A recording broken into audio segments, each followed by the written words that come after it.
Halo teman-teman, kali ini kita bakal ngobrolin tentang sampah plastik barengan aku, Norma, Mas Dani, sama Laura. Nah, seperti yang kita tahu, plastik ini tuh udah menjadi masalah lingkungan dari dulu karena sampah plastik ini sangat dekat dengan kehidupan sehari-hari kita. Jadi berdasarkan laporan dari United Nations Environment Program tentang plastik sekali pakai, lebih dari 400 juta ton plastik itu diproduksi di tahun 2015. Jadi bayangin kan sebanyak apa jumlah sampah plastiknya itu. Dari jumlah plastik tersebut, 36% diantaranya untuk kantong kemasan sekali pakai yang kerap kita temui setiap hari. Jumlah sampah plastik yang ada di dunia saat ini tuh mencapai 300 juta ton per tahunnya. Mengutip dari BBC, jumlah dari sampah plastik itu tuh kalau dipadatin luasnya itu sama kayak keliling bumi. Jadi dari penelitian yang ditemukan oleh Gia et al. 2017 tentang data sampah plastik berdasarkan sektor packaging atau sektor kemasan menjadi sektor yang paling menduduki peringkat paling atas, menduduki peringkat paling tinggi.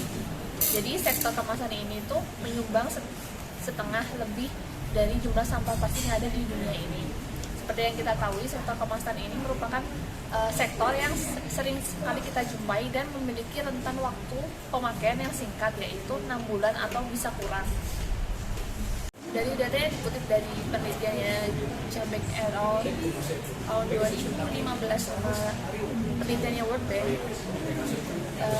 negara mana sih yang paling banyak membangun sampah plastik? Jadi dari penelitian tersebut, dengan populasi terbesar, China itu memproduksi plastik dalam jumlah terbesar, hampir 60 juta ton sampah plastik setiap tahunnya. Kemudian diikuti dengan Amerika Serikat 38 juta ton, kemudian Jerman 14,5 juta ton, dan yang keempat itu ada Brasil 12 juta ton. Angka-angka tersebut yang tercantum dari grafik itu mewakili total jumlah sampah plastik yang tidak termasuk dalam pengelolaan sampah plastik seperti daur ulang, pembakaran, dan lain sebagainya. Jadi yang ada di grafik itu hanya sampahnya tanpa melihat sampah yang sudah didaur ulang. Untuk Indonesia sendiri setiap tahunnya berhasil menyumbangkan sekitar 5,5 juta ton. Jadi cukup banyak untuk menyumbang sampah plastik di dunia ini ya. Seperti yang kita tahu juga di Indonesia tuh plastik juga masih sering banget dipakai, pengelolaan recycle-nya juga belum bagus, jadi masih jadi kendala banget nih buat proses pengelolaan ini. Nah, sampah-sampah plastik ini kan pasti muaranya nanti di laut ya teman-teman, karena laut itu tuh muara dari sampah-sampah yang ada di sungai atau yang kita buang. Nah, salah satu gerbang yang membawa sampah-sampah itu ke laut itu adalah dari sistem sungainya. Nah, dari sampah-sampah yang ada di laut itu 80%-nya itu berasal dari daratannya yang dibawa oleh sistem sungai tadi. Nah, 20% sisanya itu berasal dari lautan. Nah, dan 20% itu sendiri pun dari penelitian UNEP itu berasal dari sampah yang dihasilkan oleh armada penangkap ikan. Jadi tetap aja ya balik lagi bahwa sampah-sampah yang ada di laut itu adalah sampah-sampah yang dibawa dari daratan atau yang dihasilkan atau dibuang dari manusia. Seperti yang sebelumnya aku bilangin, kalau misalnya muara dari sampah-sampah laut itu tuh dibawa dari sistem sungai. Jadi di sini dari penelitiannya Le Breton 2017, dia mengklasifikasikan top 20 river sources yang membawa sampah-sampah plastik itu. Nah, di peringkat pertama itu ada sungai dari Cina. Nah, dari 20 sungai terpolusi tersebut menyumbang 2/3 atau 67% dari input sungai tahunan global. Secara geografis, sebagian besar sungai yang menyumbang sampah plastik di lautan itu berasal dari Asia. Sungai yang di Cina tadi adalah sungai Yangtze, itu berpolusi paling tinggi. Dia memiliki input sekitar 333.000 ton pada tahun 2015 dan lebih dari 4% polusi plastik laut tahunan. Sedangkan Indonesia sendiri itu ada di peringkat 1, 2, 3, 4, 5, ada di peringkat 6 itu dari Sungai Berantas. Jadi seperti yang kita lihat sendiri kan bahwa Indonesia itu menjadi salah satu penyumbang terbesar juga jadi sampah plastik di global ini. Ya, kalau tadi Norma udah menyampaikan bagaimana sih kondisi sampah secara global, sektor mana sih yang berpengaruh lebih terhadap produsen sampah. Sekarang kita belanja ke Indonesia, di mana sampah di Indonesia terutama sampah plastik. Ada studi dari World Bank tahun 2018, dia mengkategorikan sampah produksi Indonesia antara sampah organik dan sampah non organik. Salah satunya adalah sampah non organik itu ada plastik yang menyumbang sebesar 13,23% dari total keseluruhan sampah. Nah, dari 13% ini sebanyak 30% sampah plastik itu bermuara kepada laut dan akhirnya mencemari laut-laut kita. Studi yang dilakukan oleh Jenna Jamrek, dia adalah peneliti dari Universitas Georgia, pengajar bidang studi environmental engineering, menyebutkan bahwa Indonesia sebagai negara kedua penghasil sampah plastik terbanyak di dunia. Yang pertama adalah Cina, yang kedua adalah Indonesia. Studi ini kemudian di-follow up oleh Kementerian Lingkungan Hidup dan Kehutanan karena KLHK menganggap bahwa studi ini terlalu global, makanya kemudian KLHK membuat satu gugus tugas untuk melakukan studi terhadap kualitas di Indonesia secara nasional, lingkupnya secara nasional. Studi yang dilakukan oleh KLHK menyebutkan tidak jauh berbeda dengan angka yang dihasilkan oleh Jenna Jamrek, yaitu antara 400.000 sampai 800.000 ton per tahun. Jadi kontribusi sampah Indonesia untuk sampah plastik ke laut itu memang cukup tinggi. Dan sebenarnya penggunaan plastik rata-rata di Indonesia itu berapa sih? Ada data dari penggunaan plastik rata-rata Indonesia itu adalah 11 juta kilogram per hari, atau kalau dari Plastic Insight dia ada riset bahwa penggunaan sampah plastik Indonesia itu adalah 20.000 kilogram per kapita per tahun. Sebenarnya dari penggunaan ini Indonesia tergolong yang terendah daripada negara-negara Asia yang lain. Cuma permasalahannya adalah sampah yang digunakan oleh Indonesia ini kurang bisa termanage, kurang bisa terkelola.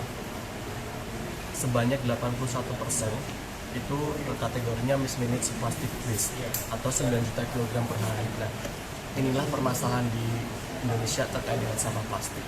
Yang lain adalah beberapa waktu lalu kita digemparkan dengan isu soal impor sampah plastik yang masuk ke Indonesia. Di sini ada, kalau teman-teman lihat gambar, ada peta negara Amerika yang kemudian dia adalah sebagai salah satu eksportir sampah plastik di beberapa negara. Salah satu negara tujuannya adalah negara Indonesia. Jadi sepanjang tahun 2019, Indonesia melakukan impor sampah plastik sebanyak 2.041 kontainer.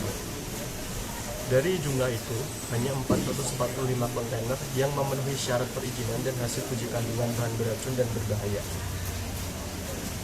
Pertanyaannya, kenapa sih Indonesia harus mengimpor sampah plastik?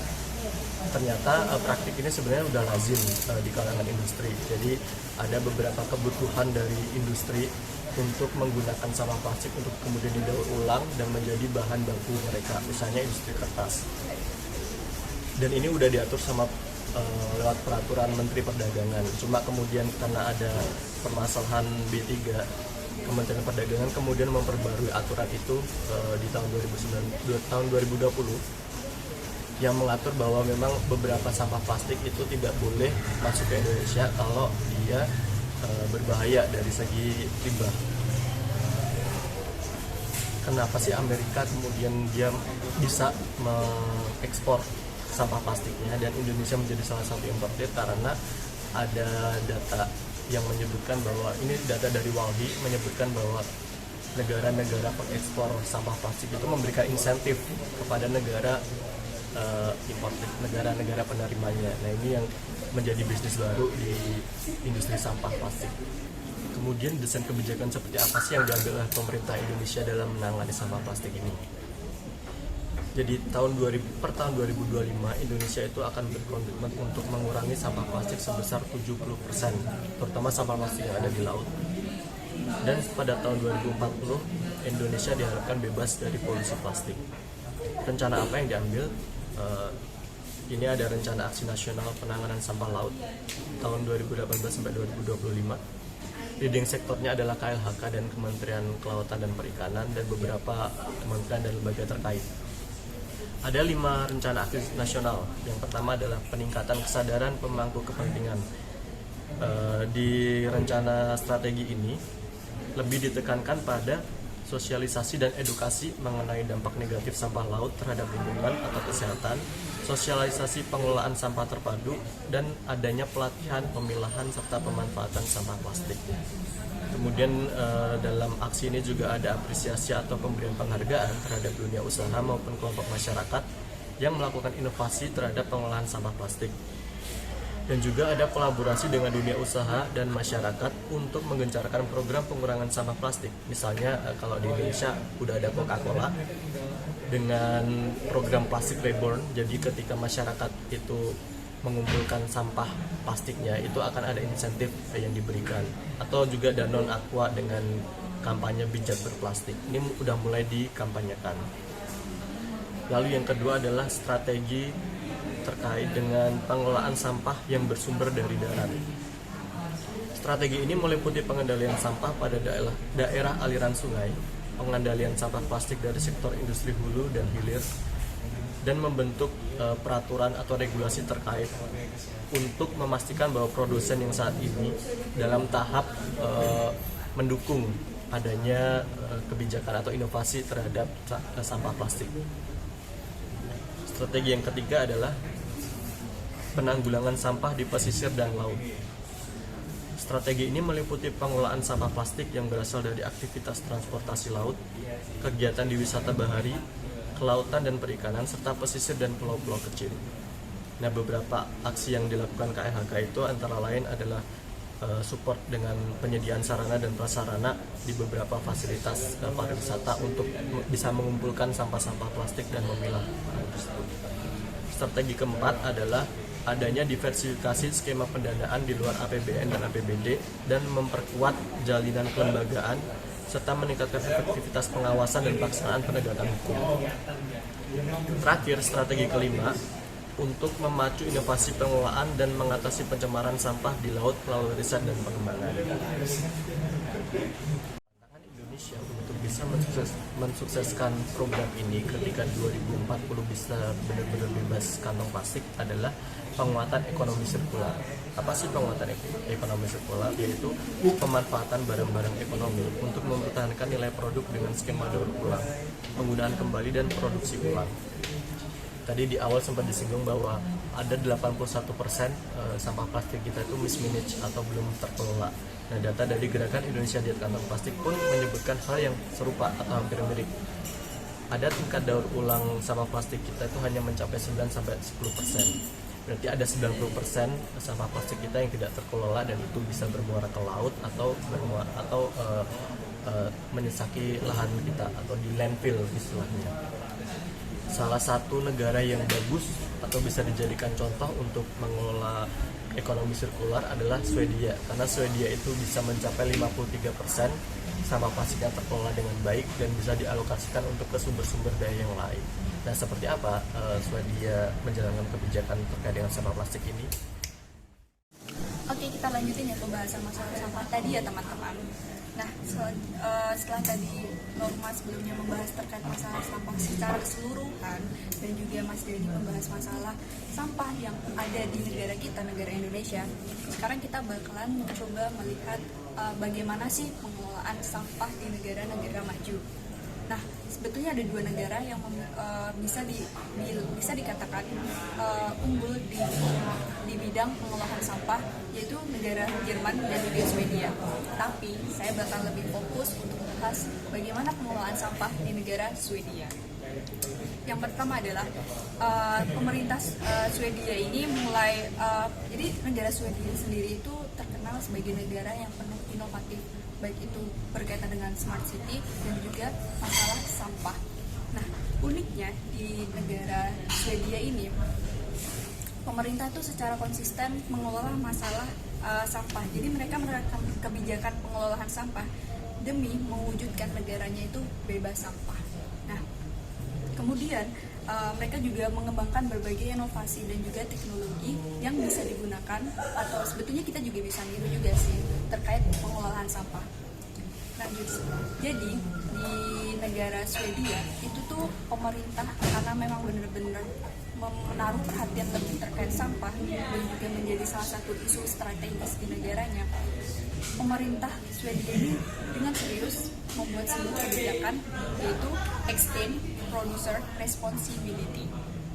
Apa sih Extend Producer Responsibility itu? Yaitu jadi kebijakan yang dibuat oleh pemerintah Swedia yang bertujuan untuk pengelolaan sampah dan pengumpulan limbah yang lebih baik.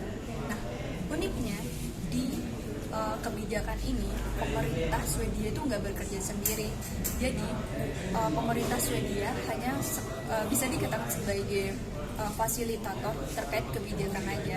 Tapi lebih lanjut lagi terkait penerapannya itu dikembalikan ke produsen dan juga masyarakat. Lanjut lagi.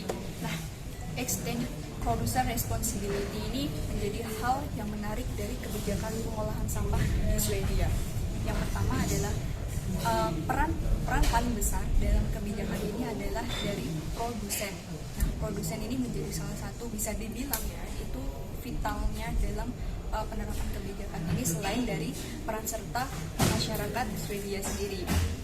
Nah, konsep ini, kenapa ini menarik? Jadi kebijakan ini atau konsep di dalam kebijakan ini lebih mensyaratkan bahwa pihak yang bertanggung jawab atas polusi harus bertanggung jawab untuk membayar kerusakan yang terjadi. Ini kenapa di dalam kebijakan pemerintah Swedia ini produsen lebih istilahnya lebih ditekankan peran sertanya di dalam masalah pengolahan limbah sampah. Lanjut. Nah, di dalam pengembangan sistem Extended Producer Responsibility ini ada beberapa yang menjadi next berkaitan dengan pengembangan sistem EPR atau lebih tepatnya apa aja sih produk-produk apa yang masuk di dalam sistem EPR. Yang pertama itu ada packaging waste dan juga newsprint. Yang kedua itu ada waste atau kaca. Yang ketiga itu ada deposit system for drinking bottles and cans. Terus yang terakhir, yang keempat itu ada electronic waste. Itu yang masuk ke dalam sistem pengembangan EPR. Oke, next pembahasan selanjutnya yaitu berkaitan dengan faktor-faktor apa aja sih yang membuat kebijakan pemerintah Swedia berkaitan dengan pengolahan sampah ini berhasil diimplementasikan. Sebetulnya ini juga bisa menjadi acuan buat kita bagaimana sih, atau pembelajaran buat kita faktor-faktor apa aja sih yang membuat negara ini berhasil mengimplementasikannya. Pertama itu berkaitan dengan tingkat kepercayaan yang tinggi antara produsen dan juga asosiasi perdagangan, serta kesediaan mereka untuk memenuhi kewajiban masing-masing. Nah, mereka ini sadar diri dan sebetulnya ini ada simbiosis mutualisme antara pemerintah, masyarakat, dan juga khususnya produsen terkait dengan kebijakan ini. Makanya mereka mempunyai tingkat kepercayaan yang tinggi terhadap kebijakan yang dibikin oleh pemerintah. Kedua, adanya komunikasi yang terstruktur antara pemerintah dan juga produsen serta masyarakat. Peran aktif dari masyarakat ini juga tidak bisa ditinggalkan. Dan yang ketiga adalah berkaitan dengan kerjasama yang baik antar kota dan organisasi produsen. Sebetulnya ini juga berkaitan dengan komunikasi yang terstruktur antara pemerintah, produsen, juga masyarakat. Jadi kerjasama yang baik ini juga berhubungan dengan kerjasama yang baik yang dibangun oleh pemerintah, produsen, dan juga peran aktif dari masyarakat. Yang keempat itu berkaitan dengan jadi selama fase implementasi, tanggung jawab yang kohesif produsen untuk mengumpulkan, merawat, dan membiayai sistem EPR ini. Sebenarnya itu berkaitan dengan bagaimana sih kesediaan mereka sebagai produsen dalam memenuhi kewajiban masing-masing dan tanggung jawab mereka setelah memproduksi itu. Karena pastinya produksi mereka ini kan bakalan menjadi sampah atau tentunya menjadi masalah-masalah isu lingkungan, masalah-masalah terutama berkaitan dengan isu lingkungan ya. Nah, yang terakhir, faktor-faktor yang membuat kebijakan ini berhasil adalah kinerja yang baik antara jadi di dalam kebijakan ini, sebelumnya maaf ya belum saya bahas di awal. Jadi kebijakan ini kan namanya extend producer responsibility. Nah, ini kan semacam alatnya. Kebijakan ini adalah sebagai alat. Nah, di dalam kebijakan ini itu ada yang mengawasi produsen maupun juga peran dari masyarakat, yaitu membuat sebuah organisasi dengan nama Producer Responsibility Organization. Ya, ini tuh kayak jadi peran mereka tuh juga peran organisasi ini tuh juga menjadi faktor kebijakan ini berhasil diimplementasikan, karena mereka benar-benar mengawasi dari produsen dan juga mengawasi betul-betul dan juga mensosialisasikan dengan kemudian tentang kebijakan ini sehingga kebijakan ini bisa berhasil diimplementasikan. Nah, itu merupakan faktor-faktor keberhasilan. Oke, pembahasan selanjutnya kan tadi kita sebelumnya udah bahas terkait kebijakan apa dari pengolahan sampah negara Swedia. Nah, selanjutnya juga kita bahas berkaitan dengan faktor-faktor yang membuat implementasi kebijakan ini berhasil. Pembahasan selanjutnya itu lebih kepada fakta-fakta yang ada di lapangan. Kenapa sih kebijakan pengolahan sampah pemerintah Swedia ini bisa berhasil diterapkan? Yang pertama itu berkaitan dengan pemilihan sampah dan juga daur ulang. Nah, masyarakat Swedia telah terbiasa memilah sampah yang mereka hasilkan di rumah-rumah mereka itu sendiri. Nah, mereka biasanya memilah sampah itu secara mandiri dari rumah sebelum mereka membuangnya ke tempat pembuangan. Nah, hal tersebut tentunya mempermudah dalam proses pemilihan sampah dalam skala yang lebih besar lagi. Nah, selain itu ada kebijakan, sebetulnya hal tersebut juga didukung dengan kebijakan tambahan dari pemerintah yang menetapkan ketersediaan pusat daur ulang sampah setiap 300 meter dari wilayah pemukiman.